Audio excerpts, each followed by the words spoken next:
और इसके कुछ टाइम बाद ही एक ऐसी चीज की गई जो किसी ने एक्सपेक्ट नहीं की थी। इनकी बेटी प्रिंसेस लतीफा दुबई से भाग के ओमान के जरिए गोवा पहुंच गई और उनको इंडियन कोस्ट गार्ड ने पकड़ भी लिया। और इसका सोल्यूशन निकालने के लिए दुबई ने अपने टूरिज्म के अंदर एक चीज और जोड़ी। हाँ, एक तरीका है जिसमें बाहर के लोगों को भी दुबई की सिटीजनशिप मिलती है। एक एमिराटी सिटीजन पैदा होते ही बिना कुछ करे मिलेनियर बन जाता है। साथ में ऐसा कोई भी इमरजेंसी हेल्पलाइन नंबर नहीं था जहां पे वो इन सब चीजों की कंप्लेन कर सके। हाया बिन्त हुसैन जो दुबई के रूलर की वाइफ हैं, वो अपने 2 बच्चों के साथ इंग्लैंड भाग गई। आज जहां पे दुबई है वो तब मछुआरों का एक गांव कहलाता था। सब फ्लाइट पाकिस्तान से होके जाती थी और इसी वजह से पाकिस्तान इंटरनेशनल एयरलाइन काफी बड़ी बन गई थी। देखिए 1990 में एक जगह जो एकदम बंजर थी, धूल मिट्टी, गर्मी, पानी तक नहीं था, चारों तरफ रेगिस्तान ही था, वो आज की डेट में एक ऐसी जगह बन गई है जिसने दुनिया भर के शहरों को पीछे छोड़ दिया है। जिस जगह पे पानी की इतनी किल्लत थी वहां पे आज की डेट में per year 128 billion imperial gallon पानी बड़े आराम से प्रोवाइड किया जाता है। बड़े बड़े फाउंटेन्स और कनाल्स आज की डेट में बहुत ही तेजी से बन रहे हैं। जहां रेत थी आज वहां वर्ल्ड क्लास रोड्स, दुनिया की सबसे बड़ी बिल्डिंग, सबसे बड़े मॉल, सबसे बड़े होटल, सबसे ऊंचा रेस्टोरेंट और सबसे ऊंची लिफ्ट है। ये कहा जाता है कि सॉइल यानी रेत के ऊपर नॉर्मल बिल्डिंग तक बनाना बहुत मुश्किल होता है। इन्होंने रेत के ऊपर ही दुनिया की सबसे बड़ी बिल्डिंग बना दी। पुलिस यहाँ पे लैम्बोर्गिनी और फरारी जैसी सुपर कार से चलती है।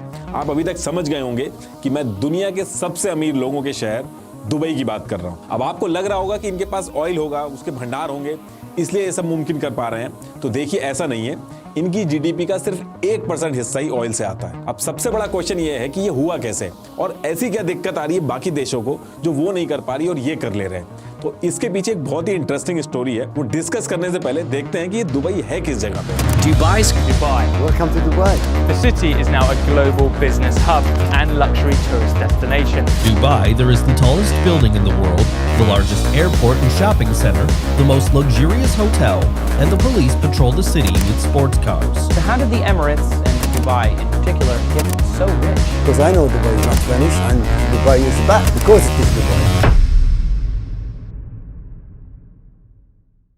इंडिया से वेस्ट की तरफ यानी पश्चिम की तरफ आप जाएंगे तो आपको मिलेगा UAE, United Arab Emirates. Actually 7 अलग अलग किंगडम के राजाओं ने मिलकर डिसाइड किया कि ये लोग मिलकर एक कंट्री बनाएंगे जिसका नाम पड़ा यूएई। ये हैं वो 7 किंगडम। और देखिए इसमें कई बार सिटीज और किंगडम के बीच में कंफ्यूजन हो जाता है क्योंकि किंगडम और सिटीज के जो नाम है वो सेम पड़े हैं। जैसे जो दुबई किंगडम है उसको एमिरेट्स ऑफ दुबई कहते हैं और इस एमिरेट्स ऑफ दुबई के अंदर एक सिटी है, सिटी ऑफ दुबई। सेम ऐसे ही एमिरेट्स ऑफ अबू धाबी में सिटी है अबू धाबी। जैसे हर कंट्री के प्रेसिडेंट और प्राइम मिनिस्टर होते हैं वैसे ही यूएई के भी होते हैं। लेकिन कौन प्रेसिडेंट या प्राइम मिनिस्टर बनेगा ये डिसाइड एक अलग तरीके से होता है। ये जो 7 किंगडम है इन्होंने मिलकर डिसाइड कर लिया कि जो भी अबू धाबी का राजा होगा वो हमेशा प्रेसिडेंट होगा और जो दुबई का राजा होगा वो हमेशा प्राइम मिनिस्टर बनेगा। इसलिए यूएई में आप देखोगे कि जो पावर है वो अबू धाबी और दुबई में कंसंट्रेटेड रहती है। और यही कुछ रीजन है जिसकी वजह से यूएई एक ऐसी कंट्री है जहां पे एक ही कंट्री में एक तरफ आप ऐसी पिक्चर देखते हो और दूसरी तरफ सेम कंट्री में आप इस तरीके की पिक्चर देखते हो। देखिए दुबई आज जो भी है उसके पीछे रीजन क्या रहे हैं उसको समझने के लिए हमें थोड़ा सा पीछे जाना पड़ेगा। ईयर 1820 की बात करें तो आज जो यूएई है उस पर्टिकुलर टाइम पे कुछ भी नहीं था इस एरिया में। अलग अलग किंग यानी कि शेख अपने अपने एरिया को रूल करते थे और इस एरिया को शेखडम कहा जाता था। आज जहां पे दुबई है वो तब मछुआरों का एक गांव कहलाता था जो अबू धाबी की सल्तनत में आता था। 1833 में शेख मखदूम बिन ने इसे अबू धाबी से अलग करके एक अलग किंगडम बनाया था और इन्हीं को दुबई का फाउंडर भी कहा जाता है। अभी भी जो दुबई के रूलर है वो इसी खानदान से है। अब इसके कुछ टाइम बाद 1853 में ब्रिटिशर्स जो पूरे वर्ल्ड पे अपना राज कर रहे थे वो लंदन से बॉम्बे जाने के लिए ये एरिया यूज करते थे। लेकिन परेशानी ये थी कि इस जगह से निकलते हुए अंग्रेजों के साथ लूट होती थी।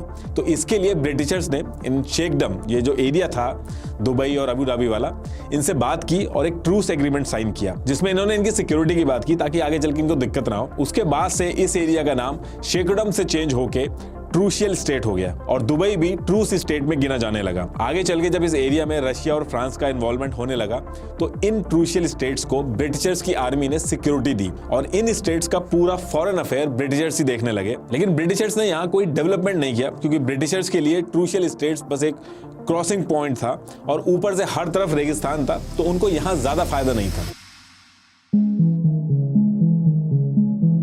अब देखिए इस टाइम पे दुबई का जो एरिया था वो फिशिंग से बढ़ के पर्ल बिजनेस के लिए फेमस हुआ, लेकिन दुबई अभी भी एक गांव ही कहलाता था। दुबई की असली किस्मत चेंज हुई 1958 में, जब शेख राशिद बिन सईद दुबई के रूलर बने और इन्होंने दुबई को एक गांव से एक चमकता शहर बना दिया। 1959 में ये यूरोप गए और वहां के इंफ्रास्ट्रक्चर से ये बहुत ज्यादा इंप्रेस हुए और उन्होंने वहां से आते ही ये डिसाइड किया कि वो दुबई को एक ट्रेडिंग, ट्रांसपोर्ट और फाइनेंस का हब बनाएंगे जो ऑल ओवर वर्ल्ड में फेमस होगा। दुबई पर्शियन गल्फ में है, जो ईरान, इराक, कुवैत, सऊदी और कतर के बीच में है। साथ में ये रूट एशिया, अफ्रीका और यूरोप को भी कनेक्ट करता है। तो दुबई की जो स्ट्रैटेजिक लोकेशन थी वो बहुत ही अच्छी थी और इसी चीज को ध्यान में रख के शेख राशिद ने, जो इनके पास नेचुरल दुबई क्रीक यानी कि खाड़ी थी जिसमें छोटी छोटी नाव तो आती थी लेकिन बड़े शिप्स नहीं आ पाते थे, शेख राशिद ने इसको और गहरा करवाया और चौड़ा करवाया ताकि बड़े शिप्स भी आ सके, सिर्फ छोटी नाव तक ये सीमित ना रहे। इसके लिए इन्होंने जो भी पैसा था सब इसमें ही लगा दिया और लोन भी लिया। ये एक बहुत बड़ा रिस्क था और इसको लेके शेख राशिद को बहुत ज्यादा सुनना भी पड़ा था। ये क्या कर रहे हैं किसी को समझ में नहीं आ रहा था, लेकिन ये बहुत ही बड़ा सक्सेस निकला। इसकी वजह से दुबई में बड़े बड़े शिप्स आने लगे, जिससे दुबई के पास का जो मार्केट था वो बहुत अच्छा चलने लगा। शेख राशिद यहाँ पे भी रुके नहीं, इन्होंने एयरपोर्ट बनवाया, इंफ्रास्ट्रक्चर पे बहुत सारा पैसा लगाया। जो भी पैसा आ रहा था ये सब इन्हीं सब चीजों में लगवा रहे थे, जिसको लेके इनकी दूर दूर तक मजाक भी उड़ी क्योंकि इस पूरे प्रोजेक्ट के लिए पैसे बहुत ज्यादा लग रहे थे, जिसकी दिक्कत पड़ रही थी इनको। अब होता यह है कि 1966 में दुबई में ऑयल निकलता है, लेकिन काफी कम निकलता है एज कंपेयर टू जो इनकी नेबरिंग कंट्री थी उसके कंपैरेटिवली कम निकलता है। लेकिन शेख राशिद का मानना था कि ऑयल मिल तो गया है पर वो ज्यादा दिन नहीं चलेगा, इसलिए उन्होंने इस मिले हुए ऑयल का पैसा भी इंफ्रास्ट्रक्चर डेवलपमेंट में ही लगाया। और उन्होंने उस टाइम पे एक लाइन भी कही थी जो आज तक बहुत फेमस है। उन्होंने कहा कि मेरे दादा ऊंट की सवारी करते थे और मेरे पिता भी ऊंट की सवारी करते। मैं मर्सिडीज चलाता हूं, मेरा बेटा लैंड रोवर चलाएगा, उसका बेटा भी लैंड रोवर चलाएगा, लेकिन हालात ऐसे होंगे कि उसके आने वाला बेटा दोबारा से ऊंट चलाएगा। इसलिए वो दुबई को एक ऐसी सिटी बनाना चाहते थे जिसकी डिपेंडेंसी ऑयल पे ना हो। जब शेख राशिद दुबई में इंफ्रास्ट्रक्चर वगैरह बना रहे थे तो पैरेलली भी उस रीजन में बहुत सारी चीजें हो रही थी। जैसे दुबई को ब्रिटिशर्स से इंडिपेंडेंस मिल गई।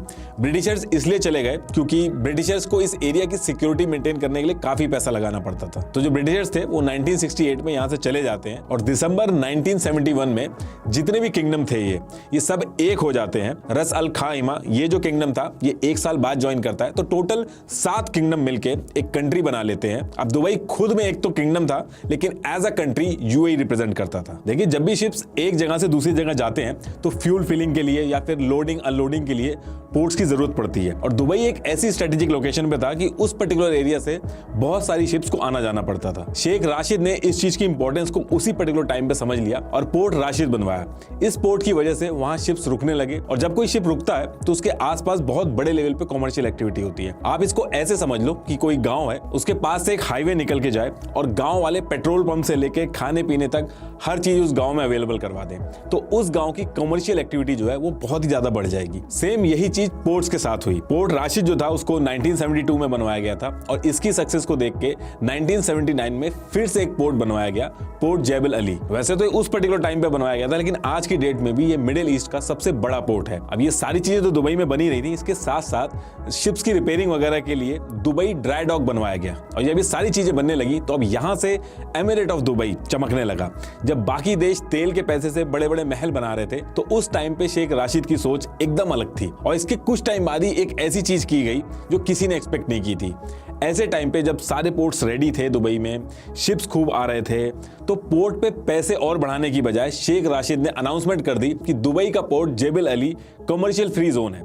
इसका मतलब यह हुआ कि इस एरिया से जो भी शिप गुजरेगा उसको टैक्स नहीं देना होगा। उस पूरे एरिया को टैक्स फ्री कर दिया गया, जिससे import duty, export duty, manufacturing tax सब माफ कर दिए गए। शेख राशिद का ये एक गेम चेंजर मूव था क्योंकि इतना कुछ करने की वजह से ये जो रूट था ये एक बहुत ही फेवरेट रूट बन गया था हर किसी का और दुबई की जीडीपी का लगभग 24% हिस्सा यहीं से आने लगा था और दुबई एक बहुत ही बड़ी सिटी बनने की तरफ बहुत ही तेजी से बढ़ने लगा, जिसका सारा क्रेडिट जाता है शेख राशिद और उनके बोल्ड डिसीजन को, जो इनकी सोच उस पर्टिकुलर टाइम पे थी। आज भी कई ऐसे लीडर्स हैं जो ऐसा सोचने और एग्जीक्यूशन करने में बहुत झिझकेंगे। दुबई को डेवलप करने के लिए बाहर से भी हाईली स्किल्ड लोगों को बुलाया गया क्योंकि उनको पता था कि किसी भी कंट्री की ग्रोथ तभी होती है जब पॉपुलेशन स्किल्ड हो और लोगों में आगे बढ़ने की हंगर हो। टेक्निकल वर्ल्ड में ग्रोथ करने के लिए जरूरी है करंट टेक्नोलॉजी और मार्केट की नॉलेज हो। डिमांड रैपिडली चेंज हो रही है।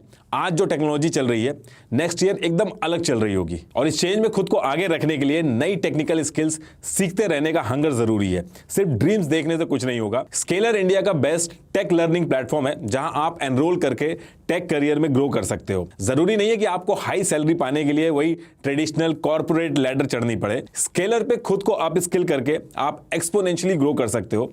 ऑलरेडी ये 93% से ज्यादा लोगों को multinational companies like Amazon, Apple, Facebook में प्लेस कर चुके हैं। इनकी रिगरस ट्रेनिंग, स्केड्यूल्स और हैंड्स ऑन क्लासेस आपको एक स्किल्ड टेकी बनाएंगी। स्केलर हैज एक्सीलेंट इंस्ट्रक्टर्स जिन्होंने टॉप नोच कंपनीज में काम किया है, और on an average scale courses करने के बाद एम्प्लॉयज ने ऑन एन एवरेज 126% की हाइक ली है।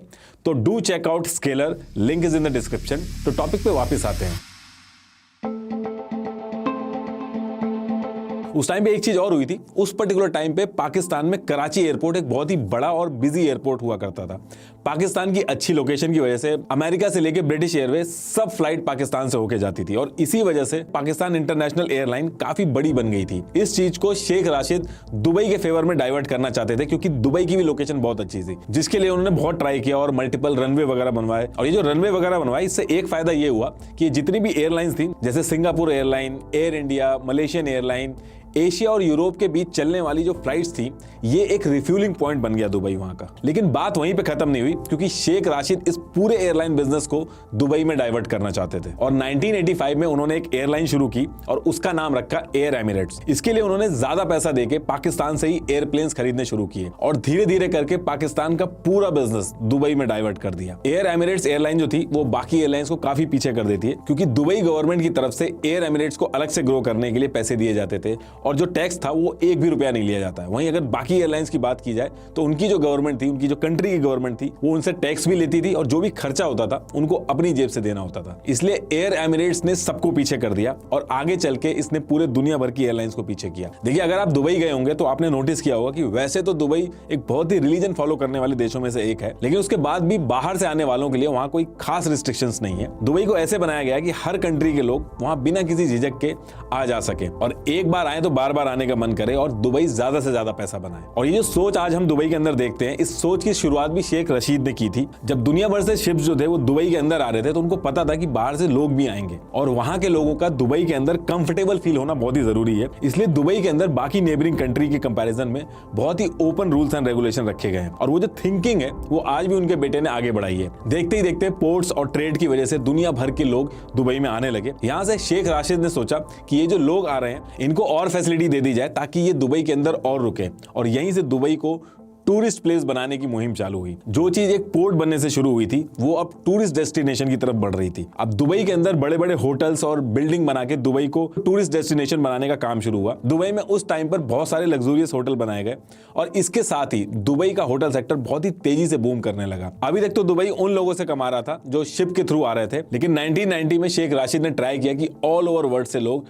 टूरिज्म के लिए आए, ताकि दुबई और प्रोग्रेस करे। लेकिन होटल वगैरह हर फैसिलिटी होने के बाद भी दुबई में बाहर से लोग आ नहीं रहे थे, और इसका सॉल्यूशन निकालने के लिए दुबई ने अपने टूरिज्म के अंदर एक चीज और जोड़ी, वो था ग्लैमर। जो भी चीजें दुनिया के अंदर फेमस थी या फिर पॉपुलर थी, उनको और बड़े स्केल पे करके दुबई के अंदर लाया गया। 1999 में दुबई में बुर्ज अल अरब होटल बनवाया गया। ये उस वक्त का दुनिया का सबसे टॉलेस्ट होटल था, जिसे एक आर्टिफिशियल आइलैंड पे बनाया गया था। लेकिन इससे पहले कि ये होटल सही से चलता, इसी पर्टिकुलर ईयर में शेख राशिद की डेथ हो जाती है, और उनके बेटे शेख मोहम्मद बिन राशिद किंग बनते हैं। शेख मोहम्मद भी अपने फादर की तरह थे, उन्होंने अपने फादर के सपने को और तेजी से आगे बढ़ाया, और जो बुर्ज अल अरब होटल था उसकी ओपनिंग 1 दिसंबर 1999 को कराई गई। ये दुनिया का उस वक्त का सबसे लग्जूरियस और महंगे होटलों में से एक था। ये दुनिया का एकमात्र 7 स्टार होटल था उस पर्टिकुलर टाइम का। इस होटल में गेस्ट के लिए एक प्राइवेट बीच था, इनका खुद का सेपरेट हेलीपैड था। इस तरह की बिल्डिंग से दुबई ने दुनिया भर का ध्यान अपनी तरफ खींचा। King Sheikh Mohammed Daniel Burnham से बहुत ही ज्यादा इंस्पायर थे। डैनियल एक अमेरिकन आर्किटेक्ट थे, इन्होंने मॉडर्न शिकागो को डिजाइन किया था। इनका मानना था कि अगर किसी भी सिटी को दुनिया के अंदर धाक जमानी है तो मीडियोकर प्रोजेक्ट से उसका कोई सोल्यूशन नहीं होगा, क्योंकि इससे उस सिटी को ना तो कोई पूछेगा, ना कोई उस पर ध्यान देगा और ना ही उसकी ग्रोथ होगी। इसलिए एक सिटी को अपने आप को अगर आगे रखना है तो बड़े जाइंट प्रोजेक्ट को लेकर आगे बढ़ना होगा। और इसी सोच के साथ दुबई में हर चीज जो दुनिया के अंदर थी उसे बड़ा करके बनवाया जाने लगा। रेत में जहां एक कमरा बनाना बहुत मुश्किल होता है, वहां दुनिया भर के आर्किटेक्ट को बुला के रेत में बिल्डिंग्स की लाइन लगा दी गई। समुद्र के अंदर मिट्टी भर के उसमें पूरी सिटी खड़ी कर दी गई। ये सिर्फ सपने में ही सोचा जा सकता था, लेकिन दुबई ने रेगिस्तान में मल्टीपल आइलैंड्स बनवाए। जब ये सारी चीजें बन रही थी तो पानी की भी बहुत ज्यादा जरूरत होती है। उसके लिए ऐसा वाटर मैनेजमेंट सिस्टम लाया गया, इन्होंने समुद्र के पानी को भी पीने लायक बना दिया और जो पानी की प्रॉब्लम थी वो भी सॉल्व हो गई। जो पोर्ट्स थे उनको तो इन्होंने टैक्स फ्री किया ही था, उसके साथ साथ इन्होंने पूरी कंट्री को भी टैक्स फ्री कर दिया। दुबई में बिजनेसमैन और इंडिविजुअल्स को इनकम टैक्स नहीं देना होता। आम जनता और बिजनेसमैन से टैक्स लेने की बजाय इन्होंने ऑयल एक्सपोर्ट्स, टूरिज्म और ट्रेड का फंड यूज किया, जिसकी वजह से दुनिया भर के जो रिच लोग थे उन्होंने अपने हेडक्वार्टर से लेके बिजनेसेस सब दुबई में शिफ्ट कर लिए। अब देखिए, टूरिज्म और बिजनेस मॉडल की वजह से दुबई में बाहर से काफी लोग आ गए थे। लगभग 35 लाख के करीब दुबई में लोग रहते हैं, जिसमें से एमिराटी परमानेंट सिटीजन सिर्फ 3 लाख ही हैं। अब भले ही दुबई में बाहर के लोग ज्यादा रहते हों, लेकिन दुबई किसी बाहर वाले को सिटीजनशिप नहीं देता है। दुबई के जो सिटीजन होते हैं वो सिर्फ अरबी ही होते हैं जो 1925 से पहले सेटल हुए हों या फिर जिनके माता पिता एमिराटी हों। एमिराटी मतलब यूएई का सिटीजन। और इनके रूल के हिसाब से सिर्फ ऐसा नहीं है कि एमिराटी से शादी कर ली तो सिटीजनशिप मिल जाएगी। सिर्फ फीमेल्स को ही मिल सकती है, वो भी शादी के 7 साल और एक बच्चा होने के बाद।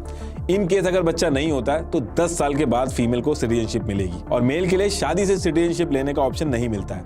हाँ, एक तरीका है जिसमें बाहर के लोगों को भी दुबई की सिटीजनशिप मिलती है। अगर कोई दुबई के बाहर का साइंटिस्ट, डॉक्टर या आर्टिस्ट है जिनका 10 साल का एक्सपीरियंस है और जिनको इंटरनेशनल अवार्ड मिला हो, या फिर कोई बड़ा रेपुटेड इन्वेस्टर हो और उसका कोई क्रिमिनल रिकॉर्ड ना हो, तो उस केस में दुबई सिटीजनशिप देता है बाहर वाले लोगों को भी। लेकिन वोटिंग राइट्स उसके बाद भी नहीं मिलते उनको। दुबई की जो सिटीजनशिप है उसके बहुत ही ज्यादा फायदे हैं। Free education, free health care, housing allowance, cost of living allowance जैसी चीजें मिलती हैं। ये एक तरह की मंथली इनकम होती है। और अगर आप प्राइवेट सेक्टर में काम करते हो तो आपको 1,50,000 रुपए तक का मंथली टॉपअप भी दिया जाता है। अगर जमीन नहीं है आपको तो आप ट्राई कर सकते हो गवर्नमेंट को रिक्वेस्ट करके कि आपको जमीन चाहिए, तो जमीन भी मिल सकती है आपको फ्री में। काफी सारी सब्सिडीज और जॉब्स में प्रेफरेंस मिलती है जो सिटीजन होते हैं, एमिराटी होते हैं। एक एमिराटी सिटीजन पैदा होते ही बिना कुछ करे मिलेनियर बन जाता है। ये सारी फैसिलिटीज इसलिए भी दी जाती हैं ताकि दुबई के जो सिटीजन है वो खुश रहे, क्योंकि अगर वो सिटीजन खुश नहीं रहेंगे तो डेमोक्रेसी की बातें उठने लगती हैं। 2011 में पूरे मिडिल ईस्ट में डेमोक्रेसी के लिए प्रोटेस्ट हुए, लेकिन दुबई में एक भी प्रोटेस्ट नहीं हुआ, क्योंकि दुबई के सिटीजन इस पर्टिकुलर सिस्टम को चेंज नहीं होने देना चाहते। देखिए, दुबई एक ऑटोक्रेटिक इस्लामिक स्टेट है जहां उसके सिटीजन तो बहुत खुश हैं, लेकिन हर किसी के लिए दुबई की जर्नी अच्छी नहीं रहती।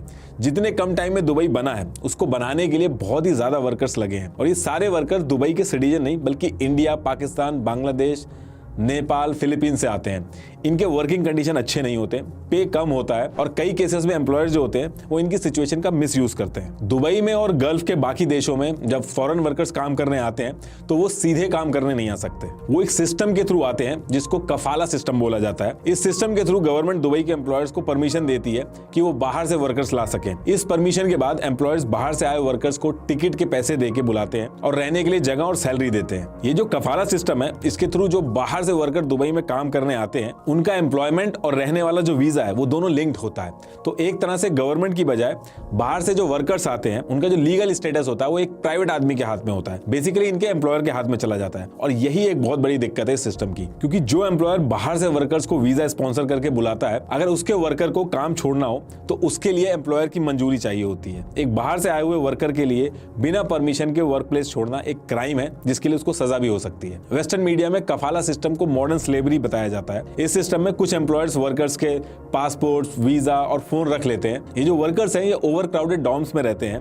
कुछ केसेस में तो इनसे गलत तरीके से कॉन्ट्रैक्ट भी साइन करा लिए जाते हैं, क्योंकि वो वहां की लैंग्वेज नहीं समझते हैं। कई केसेस में तो जो उनके पासपोर्ट्स थे उनको दूसरे एम्प्लॉयर्स को बेच दिया गया था। 2014 में ह्यूमन राइट वॉच की एक रिपोर्ट आई जिसने यूएई में अब्यूज फेस करने वाली फीमेल डोमेस्टिक वर्कर्स की एग्जैक्ट सिचुएशन बताई। इसमें बताया गया कि फीमेल्स को उनके एम्प्लॉयर्स ने फिजिकली अब्यूज किया, उनको उनकी वेजेस नहीं देते हैं, फैमिली मेंबर से बात नहीं करने दिया गया था, उनको दिन में 20-20 घंटे भी काम कराया गया, सिर्फ 4 घंटे सोने दिया गया और छुट्टी भी नहीं दी गई। साथ में ऐसा कोई भी इमरजेंसी हेल्पलाइन नंबर नहीं था जहां पे वो इन सब चीजों की कंप्लेन कर सके। जब इन सारी चीजों का बहुत क्रिटिसिज्म हुआ तो 2017 में यूएई नए वर्कर प्रोटेक्शन लॉ लेकर आया, जिससे काफी हद तक चीजें सुधरी हैं। लेकिन 2022 में जब द गार्जियन की रिपोर्ट आई जिसमें बताया गया कि दुबई एक्सपो जो चल रहा था उसमें आए हुए वर्कर्स के जो पासपोर्ट्स थे वो फिर से छीन लिए गए और लेबर लॉ फॉलो नहीं किए गए, तो फिर से क्वेश्चन उठने लगे। देखिए यहाँ पे मेल सिटीजन के लिए तो रूल सही है, लेकिन फीमेल सिटीजन के लिए रूल अभी भी बहुत ही स्ट्रिक्ट है। 2018 में दुबई के रूलर शेख मोहम्मद बिन राशिद अल, इनकी बेटी प्रिंसेस लतीफा दुबई से भाग के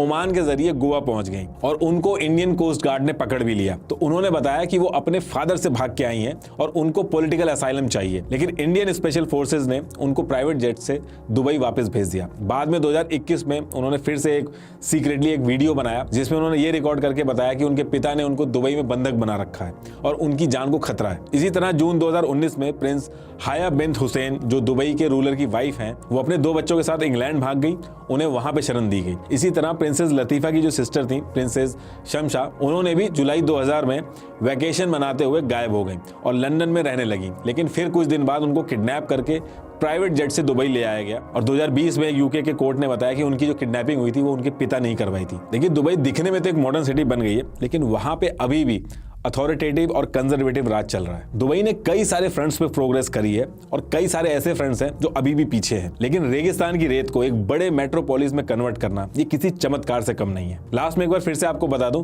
कि स्केलर का लिंक मैंने नीचे डिस्क्रिप्शन में दे दिया है, please click and check it out. Thank you.